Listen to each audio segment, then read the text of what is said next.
10ই September চলে এসেছে JR এনটিআরের মোস্ট অ্যাওয়েটেড ফিল্ম দেবারায়ের ট্রেলার। টাইটেল দেওয়া হয়েছে দেবারা পার্ট 1, যেটি রিলিজ হতে যাচ্ছে 27 সেপ্টেম্বর। প্রথমবারের মতো ডিরেক্টর কোরাটোলা শিবার সাথে কাজ করেছে জেআর এনটিআর। তার লাস্ট ফিল্ম অর্থাৎ কোরাটোলা শিবার লাস্ট ফিল্ম আচারিয়া ফ্লপ থাকলেও এবার আশা জুগিয়েছে দর্শক মনে। RRR-এর 2 বছর পর জেআর এনটিআর ফিরছে বড় পর্দায়। ট্রেলার দেখেই বোঝা যাচ্ছে কেন তাকে ম্যান অফ মাসেস বলা হয়। এবার মাস মুভির সাথে জুড়ে দেওয়া হয়েছে সামুদ্রিক প্লট। সিনেমার বাজেট 300 কোটি রুপি, যা বাংলাদেশি টাকায় 427 কোটি টাকা।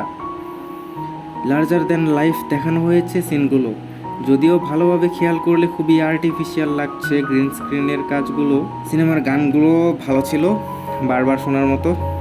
আর এনটিআরের ড্যান্স পারফরমেন্স, ভাই হ্যাটস অফ। ট্রেলার থেকে সিনেমার কাহিনী যতটুকু বোঝা যাচ্ছে, বন্ধু থেকে শত্রুত্ব, বাবা ছেলের অ্যাঙ্গেল, যেখানে বাবা এবং ছেলে উভয়ের রোল প্লে করেছে আমাদের জুনিয়র এনটিআর, অর্থাৎ আমরা তাকে ডাবল রোলে দেখতে পাচ্ছি।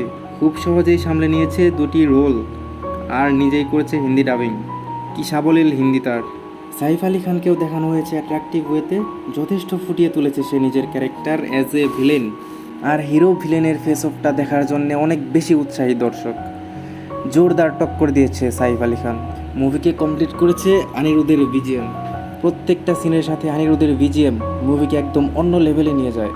মুভিতে নায়িকার রোল প্লে করেছে জাহ্নবী কাপুর, যদিও তার ক্যারেক্টার রিভিল করা হয়নি ট্রেলারে, খুব একটা দেখানো হয়নি তার কী রকম ক্যারেক্টার থাকতে পারে। সে না থাকলেও মনে হয় না খুব একটা ইফেক্ট পড়বে মুভিতে। ট্রেলারে যেভাবে সাদামাটা কাহিনী দেখানো হয়েছে, থিয়েটারে হয়তো থাকবে আসল চমক, নইলে মুখ থুবড়ে পড়তে পারে বক্স অফিসে এই big budget pan Indian film. ট্রেলারের সবথেকে আকর্ষণীয় পার্ট ছিল শার্ক শট, বাকি সব তো বোঝা যাবে সিনেমাতেই।